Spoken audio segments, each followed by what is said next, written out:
എന്റെ പ്രിയപ്പെട്ട സഹോദരങ്ങളെ സഹോദരിമാരെ, അള്ളാഹുവിന്റെ വിശുദ്ധമായ ഖുർആൻ പറഞ്ഞു, മാന്യമായി സംസാരിക്കുക. കുടുംബത്തിൽ പിറന്നവളെ പോലെ ആടിയും കുടഞ്ഞും കൊഞ്ചിയുമല്ല. അള്ളാഹുവിന്റെ ഖുർആൻ പറയുന്നു, എത്രയോ കുടുംബ ബന്ധങ്ങളാണ് തകർന്നു പോയത്. മൊബൈൽ എന്ന് പറഞ്ഞാൽ പണ്ട് മദ്യത്തെ പോലെ ഖുർആൻ പറഞ്ഞതുപോലെയാ. മദ്യത്തെ കുറിച്ച് ഖുർആൻ പറഞ്ഞതാ, ഫീഹിമാ ഇസ്മുൻ കബീറുൻ വമനാഫിഉ ലിന്നാസ്, ധാരാളം പ്രയോജനമുണ്ട്, അതിനേക്കാൾ കൂടുതൽ ഉപദ്രവമുണ്ടെന്ന് പറഞ്ഞതുപോലെ മൊബൈൽ ഫോൺ വന്നപ്പോ ധാരാളം ഉപകാരമുണ്ട്, അതിനേക്കാൾ വലിയ ഉപദ്രവമുണ്ട്. പാവപ്പെട്ട പ്രവാസി മലയാളി ഗൾഫിൽ പോയിട്ട് ചുട്ടുപിടുത്ത മണലാരണ്യത്തിൽ കട്ടപ്പെട്ടിട്ട് 5 വർഷം കഴിയുമ്പോ ഭാര്യയും മക്കളുമായി കാണാൻ വേണ്ടി ആഗ്രഹത്തോടെ വരുമ്പോ എത്രയോ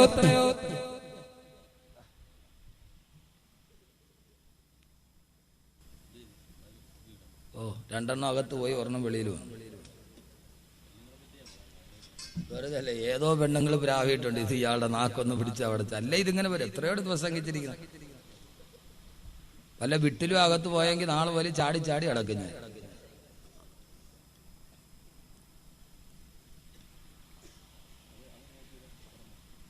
അതുകൊണ്ട് കുഴപ്പമില്ല. ഏതോ സ്ത്രീകൾ ബദരീങ്ങളുടെ പേര് യാസീനോ, ഇങ്ങേരെ ഒന്ന് നിർത്തിയാൽ മതിയായിരുന്നു പടച്ചോന്. ഇനി ഇതെല്ലാം കേട്ടിട്ട് അങ്ങേര് നാളെ വിളിക്കാതിരുന്ന എന്ത് ചെയ്യും? എന്നും വിളിക്കണ ആളെ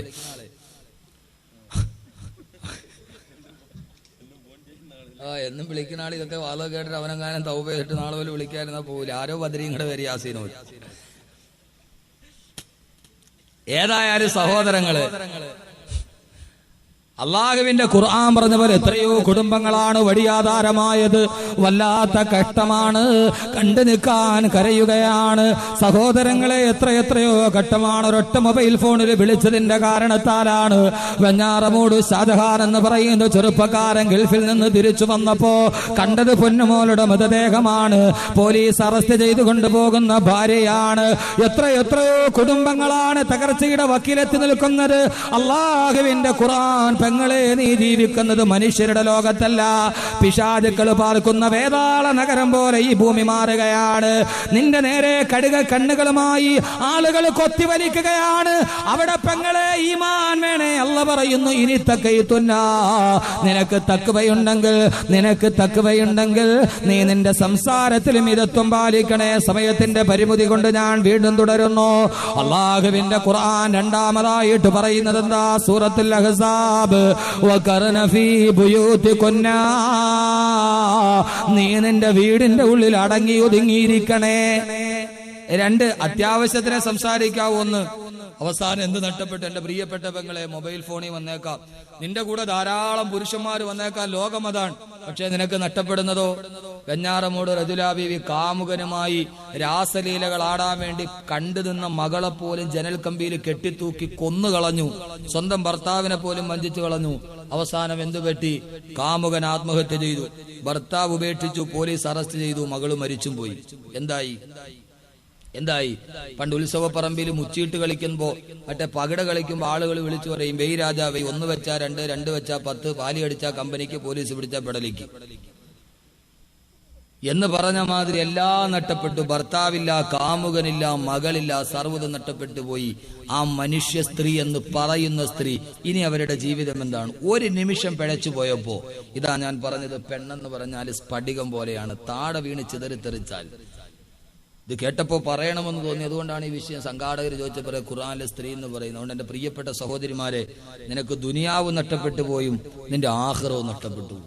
നിന്റെ ദുനിയാവ് ഉണ്ടാവില്ല, എന്റെ ആഖിറം ഉണ്ടാവില്ല. അതുകൊണ്ട് ശ്രദ്ധിക്കുകയും. ഇവിടെ അള്ളാഹ് പറഞ്ഞിട്ട് പറയും, ഇനി തഖയ്തുന്ന, നിങ്ങൾക്ക് അള്ളാനെ പേടിയുണ്ടെങ്കിൽ എന്ന് പറഞ്ഞിട്ട് അള്ളാഹ് ഇത് പറയുന്നു. രണ്ടാമത് എന്ത് ചെയ്യണം? വഖർന ഫീ ബുയൂതികുന്ന, നീ നിന്റെ വീടിന്റെ ഉള്ളിൽ അടങ്ങി ഒതുങ്ങിയിരിക്കണം. എന്റെ പ്രിയപ്പെട്ട ഭർത്താക്കന്മാരെ, നിങ്ങളൊന്ന് ശ്രദ്ധിക്കണേ. സ്ത്രീക്ക് അവളുടേതായ മതിൽക്കെട്ടുകളുണ്ട്.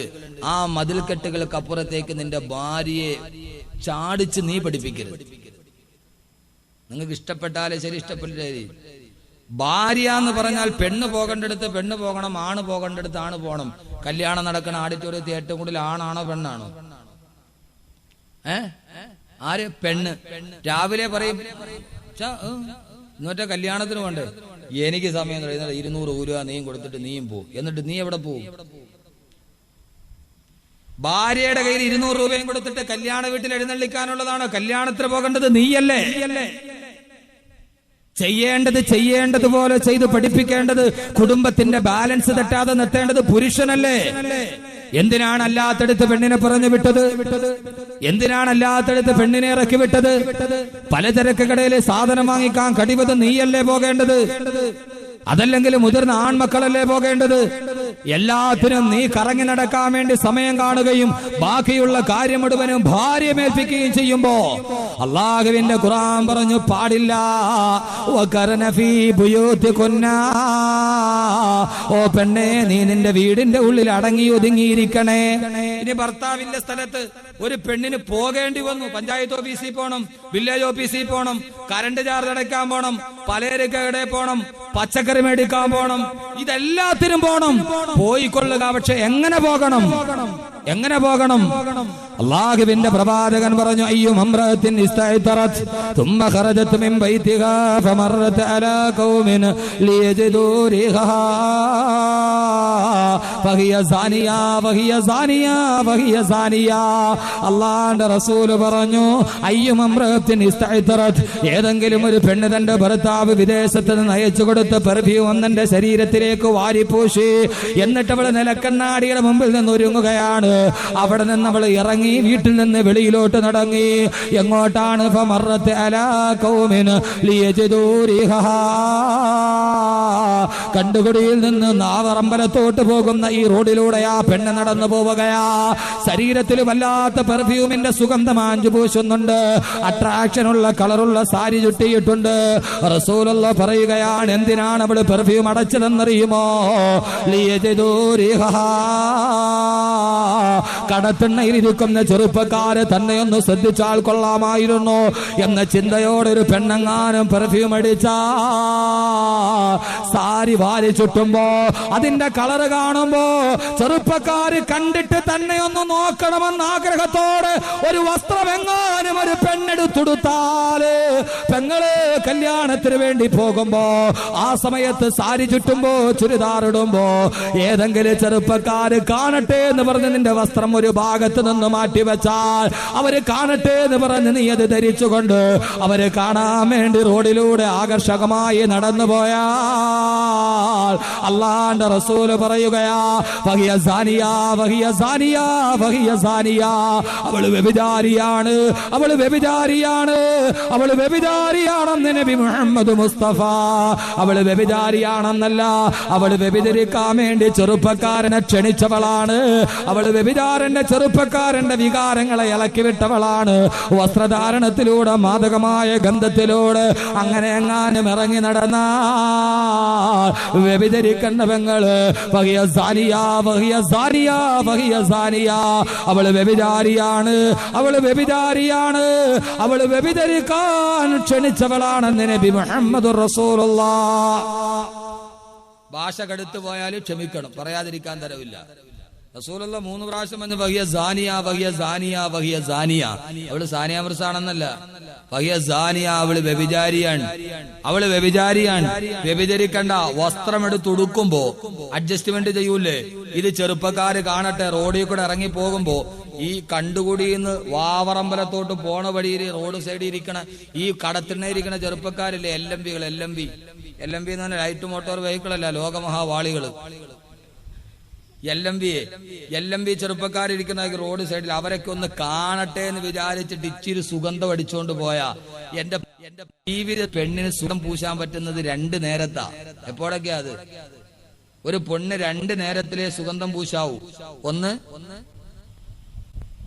ഒരു പെണ്ണ് ഏറ്റവും നന്നായിട്ട് പൗഡറിട്ട് കണ്ണെഴുതി, വാലിട്ട് കണ്ണെഴുതി, പിന്നെ കവളത്തൊടുക്കത്തെ കുത്തി പൗഡർ വിട്ട് നല്ല വസ്ത്രവും എടുത്തിട്ട് അവള് നിൽക്കേണ്ടത് ആരുടെ മുമ്പിലാ? സ്വന്തം ഭർത്താവിന്റെ മുമ്പിലാണ്.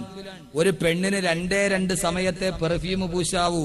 ഒന്ന് ഭർത്താവിന്റെ മുമ്പില് നന്നായിട്ട് വസ്ത്രമെടുത്ത് അവളുടെ സൗന്ദര്യം മുഴുവനും അവൾ പ്രദർശിപ്പിക്കേണ്ടത് ഭർത്താവിന്റെ മുമ്പിലാണ്. നിൽക്കുവോ ഭർത്താവിന്റെ മുമ്പിൽ? ഉച്ചയ്ക്ക് കടയിരുന്ന് ഭയങ്കര ചൂട്, ഇരുന്നിട്ട് ഇരിപ്പ് വരുന്നില്ല. ഭാര്യയെ വിളിച്ചിട്ട് വന്ന് പിന്നെ ഞാൻ വീട്ടിലോട്ട് വരിക എന്ന് പറഞ്ഞ് വീട്ടിൽ പോയി കോളിംഗ് ബെല്ല് അടിച്ചാൽ വന്നിരിക്കും. ആ രാവിലത്തെ മത്തി ചൂരെല്ലാം കൂടെ അതിന്റെ ചെതുമ്പലെല്ലാം കൂടെ ഈ സൈഡിൽ കറുത്ത് ഇവിടെ ഇരിപ്പുണ്ടായി മാക്സിയുടെ അവിടെ.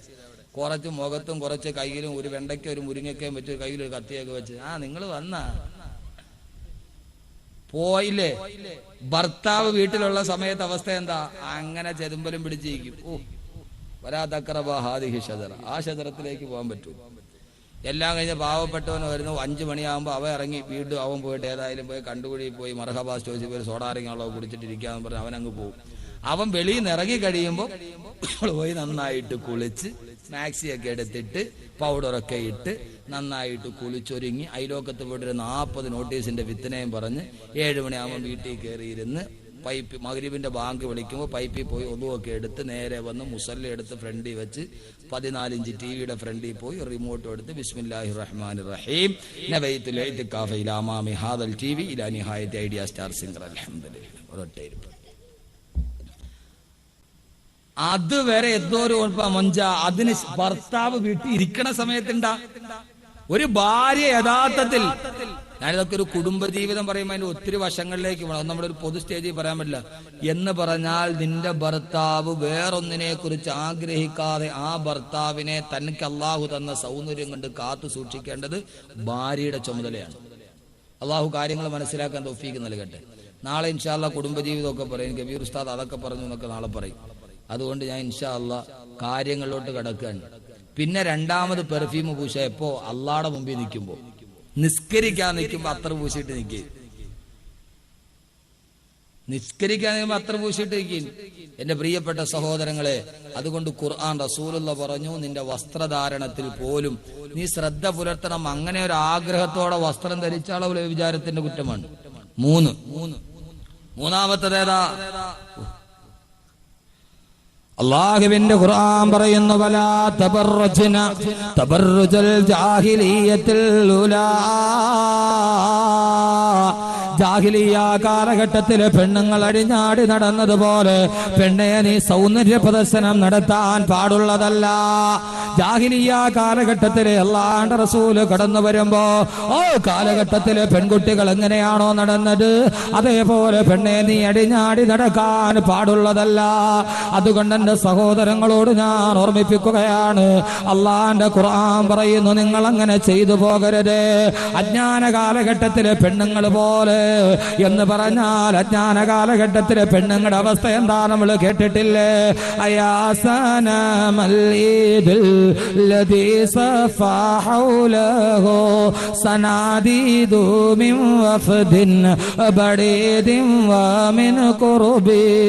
പെരുന്നാളിന് ദിനം തന്നിൽ തകർനാടും ബിംബമേ, തകർനാടും ബിംബമേ. പെരുന്നാൾ ദിവസമായി കഴിഞ്ഞാൽ വിഗ്രഹങ്ങളുടെ ചുറ്റും വന്നിട്ട് ഉടുതുണി വലിച്ചെറിയുന്ന അവസ്ഥയാണ് അജ്ഞാന കാലഘട്ടത്തിൽ ഉണ്ടായിരുന്നെങ്കിൽ അള്ളാന്റെ ഖുർആൻ